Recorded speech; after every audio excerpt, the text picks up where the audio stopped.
À 76 ans, Sandrine Kiberlin n'a plus besoin de jouer. Ce soir-là, assise dans une pièce où la lumière d'une seule lampe dessine sur le mur une ombre fine et vacillante, elle ressemble moins à une actrice qu'à une femme qui écoute enfin sa propre mémoire. Il n'y a plus de caméra, plus de texte à apprendre, plus de rôle à incarner. Seulement le souffle lent du passé qui revient, comme une marée discrète mais tenace. Elle garde les yeux baissés quelques secondes, comme si un nom venait de frapper doucement à la porte de ses pensées. Puis un autre, puis un autre encore. Des visages, lointains et proches à la fois, remontent à la surface, des visages que la vie n'a pas permis d'oublier. Pendant des décennies, Sandrine a interprété des femmes fragiles, drôles, brisées, bouleversées, lumineuses. Mais derrière chaque sourire, chaque scène, chaque éclat d'émotion, une vérité silencieuse s'est tissée. Nous sommes faits des visages que nous croisons et de ceux qui nous blessent. Certaines rencontres vous changent, d'autres vous marquent, d'autres encore vous déchirent doucement, sans bruit, sans que personne ne le remarque. Elle relève enfin les yeux, et dans ce regard se trouve une tristesse sereine, presque douce. Puis, dans un souffle à peine audible, elle murmure. Il y a 5 visages que je n'oublierai jamais. Pas un aveu de colère, pas un règlement de compte, simplement une vérité qui revient tard, mais qui revient quand même. Et dans le tremblement léger de sa voix, on sent qu'elle s'apprête à ouvrir les portes d'un passé qu'elle n'avait jamais osé regarder entièrement. Bien avant d'être une figure respectée du cinéma français, Sandrine Kiberlin fut une enfant d'une délicatesse presque inquiétante. Une enfant qui ressentait le monde comme si chaque mouvement d'air pouvait laisser une trace dans son cœur. Dans sa famille, l'affection était réelle, mais enveloppée d'une pudeur tenace. On s'aimait avec retenue, on parlait sans trop montrer, et l'on avançait en silence, comme si les émotions fortes devaient rester derrière une porte invisible. Dans cet univers fait de douceur contenue, Sandrine apprit très tôt à cacher ce qui débordait, à ranger ses chagrins dans un coin qu'elle seule connaissait. Petite, elle restait souvent assise dans un angle du salon, observant les adultes avec une attention presque douloureuse. Elle comprenait des choses que personne n'exprimait, ressentait les tensions que d'autres ne percevaient pas. Sa mère, fine, élégante mais inquiète, la regardait parfois avec une tendresse mêlée de peur et murmurait « Tu sens trop. Le monde est rude quand on ressent trop. Protège-toi. » Ces mots, dits sans dureté, façonnèrent l'enfant qu'elle était. Une enfant attentive, prudente, mais vibrante à l'intérieur. À l'école, elle n'était jamais au centre. Elle glissait entre les groupes comme une ombre lumineuse, présente mais insaisissable. Les autres enfants riaient fort. Elle rêvait silencieusement. On l'imaginait timide, mais elle ne l'était pas tout à fait. Elle cherchait simplement un lieu où son cœur pourrait se poser sans se heurter à la brusquerie des autres. Les livres devinrent ses refuges, les fenêtres ses horizons, les silences ses compagnons. Puis un jour, le théâtre entra dans sa vie. La première fois qu'elle sentit la chaleur d'une scène, son souffle se transforma. Là, elle avait le droit d'être entière, émotive, sensible, fragile, puissante. À travers le jeu, elle découvrit la permission d'exister pleinement. Mais même dans cette lumière nouvelle, l'enfant silencieuse restait tapie au fond d'elle. Cet enfant, marqué par des regards, des absences, des non-dits, portait déjà, sans les comprendre, les prémices de 5 visages qu'elle n'oublierait jamais. L'ascension de Sandrine Kiberlin ne fut jamais un choc soudain, ni un éclat fulgurant qui aurait renversé le paysage du cinéma du jour au lendemain. Elle s'est faite lentement, presque timidement, à l'image de la femme qu'elle était. Une présence douce qui avance sans bruit, mais qui finit par devenir indispensable. Quand elle débuta, rien n'était évident. Son physique délicat, sa voix légèrement voilée, son sourire pudique ne correspondaient pas aux attentes classiques d'une industrie habituée aux éclats plus qu'aux nuances. Elle n'avait pas l'assurance bruyante des autres comédiennes. Elle avait quelque chose de plus rare, de plus trouble. Une vérité vibrante qui semblait venir directement de sa fragilité. Les premiers castings furent hésitants. Certains réalisateurs la trouvaient trop discrète, trop fine, trop intérieure. Mais d'autres, plus attentifs, plus sensibles peut-être, percevaient en elle une profondeur qui ne demandait qu'un rôle pour éclore. Ces rares regards sincères furent les premiers fils de lumière dans une carrière qui allait bientôt s'illuminer. Lorsque Sandrine tourna ses premiers films, un phénomène discret mais puissant se produisit. Elle ne jouait pas, elle révélait. Chaque émotion semblait passer à travers elle, comme une lumière filtrant une vitre fragile. Sa sensibilité devint sa force. Les spectateurs ne voyaient plus une actrice, mais un être humain à nu, traversé de doutes, de tremblements, de vérités intimes. Puis arriva la reconnaissance. Elle ne prit pas la forme d'un tonnerre, mais celle d'une vague lente, profonde, irrésistible. Les critiques commencèrent à parler d'elle comme d'une présence rare. Les réalisateurs se disputèrent de sa capacité à respirer un rôle, à le faire vivre dans le moindre geste. Sandrine n'interprétait pas les émotions. Elle les portait, elle les laissait apparaître, vulnérables, presque sacrées. Au fil des décennies, elle devint l'une de ces actrices que l'on reconnaît non pas pour les rôles qu'elle joue, mais pour l'âme qu'elle y dépose. Elle fit de la fragilité une arme, de la pudeur une identité, du silence un langage. Son ascension fut celle d'une femme qui refuse les armures, qui avance sans dissimulation, avec cette manière unique d'être solide autrement, solide par la vérité. Mais derrière cette réussite, derrière les lumières et les récompenses, quelque chose restait, une fine tension, un tremblement discret, comme un fil toujours prêt à se rompre. Car la sensibilité qui l'avait propulsée était la même qui l'exposait aux blessures.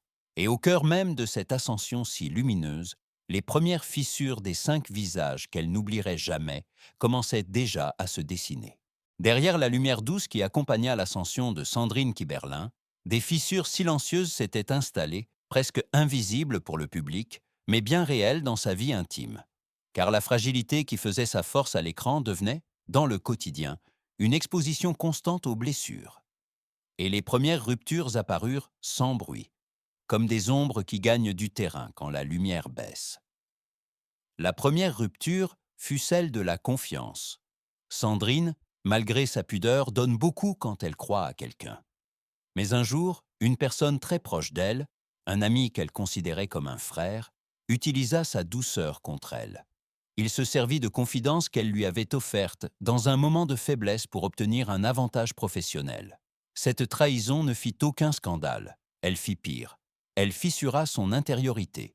À partir de là, Sandrine garda une distance qu'elle n'avait pas auparavant. La seconde rupture fut celle de l'amour. Sandrine ne tombe pas amoureuse souvent, mais quand cela arrive, elle aime avec le cœur entier. Pourtant, un homme qu'elle aimait profondément lui reprocha un jour sa sensibilité. Il lui dit qu'elle prenait tout trop à cœur, qu'elle coulait dans ses émotions. Elle comprit alors que certains ne voyaient pas la fragilité comme une lumière, mais comme une faiblesse. Cette séparation fut un coup doux, mais tranchant, qui la fit douter d'elle-même. La troisième rupture fut celle du milieu professionnel. Un réalisateur en qui elle avait placé une grande confiance la remplaça soudainement, sans explication, par une actrice plus jeune. Il lui dit seulement « c'est la loi du métier ». Ces mots tombèrent comme une lame froide. Sandrine sourit par réflexe, mais quelque chose venait de se briser. La quatrième rupture fut plus subtile, celle du temps. Sandrine sentit que les années passaient plus vite que ses certitudes. Elle voyait les amis s'éloigner, les projets se raréfier, les regards changer. Cette lente érosion lui rappela que même les existences les plus lumineuses sont traversées de solitude. La cinquième rupture, enfin, fut intérieure. Elle réalisa un jour qu'elle avait passé des années à être compréhensive, douce, stable, alors que personne ne s'était demandé ce qu'elle gardait pour elle. Cette révélation fut une douleur silencieuse, la douleur de s'être oubliée trop longtemps. Dans ces ruptures, presque imperceptibles mais dévastatrices, se préparèrent les cicatrices des 5 visages qu'elle n'oubliera jamais. Lorsque Sandrine Kiberlin évoque les 5 visages qu'elle n'oubliera jamais, elle ne parle pas comme une femme en colère. Elle parle comme quelqu'un qui a longtemps porté en silence des cicatrices fines, presque invisibles, mais qui ont transformé sa manière de marcher, d'aimer, de se protéger. Ces 5 personnes n'ont pas détruit sa vie. Elles l'ont marquée, elles l'ont redessinée, elles ont, chacune à leur manière, laisser une trace impossible à effacer. Le visage de la déception, le premier mentor qui l'a jugé trop fragile. Très jeune, Sandrine rencontra un professeur de théâtre qui la fascina immédiatement. Il avait cette autorité tranquille qui fait croire qu'on peut lui confier ses rêves sans peur. Sandrine lui offrit sa confiance entière. Mais un jour, après une répétition difficile, il lui dit « Tu es trop sensible pour tenir longtemps dans ce métier. » Ces mots, dits sans colère, tombèrent comme un choix. Elle devait renoncer ou devenir une autre. Sandrine n'a jamais oublié ce regard qui ne croyait pas en elle, parce que la première blessure est toujours celle qui vous accompagne le plus longtemps. Le visage de l'amitié brisée, la complice devenue rivale. Il fut un temps où elle partageait tout avec une amie de longue date, les auditions, les échecs, les espoirs, les doutes. Elles semblaient avancer ensemble, du même pas, du même souffle. Mais lorsque la carrière de Sandrine s'éleva, l'amitié se fissura, d'abord subtilement, puis ouvertement. Cette amie commença à se retirer, à piquer de petites phrases, à transformer sa jalousie en ironie blessante. Un soir, Sandrine comprit que celle qu'elle considérait comme une sœur ne voyait plus en elle qu'une rivale. Ce n'était pas la perte qui faisait mal, c'était le fait que cette rupture n'avait pas de mots, pas d'explication. Juste un abandon silencieux. Le visage de l'amour qui a mal compris son âme, Sandrine n'aime pas souvent. Mais quand elle aime profondément, avec une loyauté presque démesurée.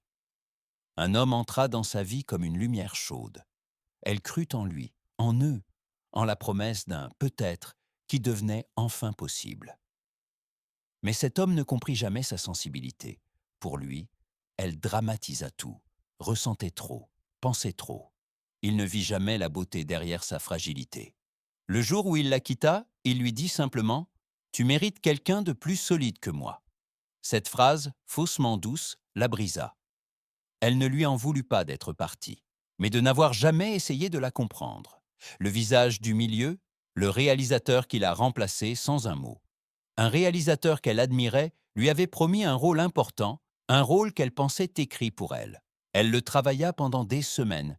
Il laissa des fragments entiers de son cœur.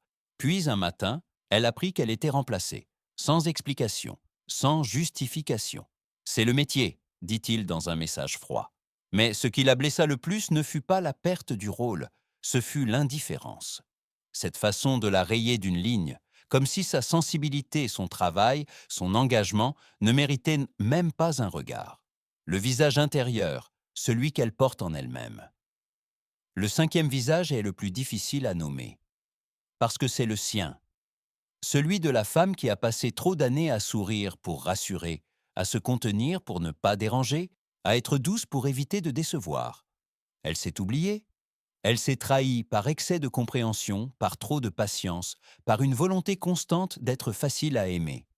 Sandrine confie dans un souffle « Je ne me suis pas assez protégée. J'ai laissé les autres décider de ma place. » Cette prise de conscience fut une douleur lente, une coupure intérieure qui mit des années à cicatriser.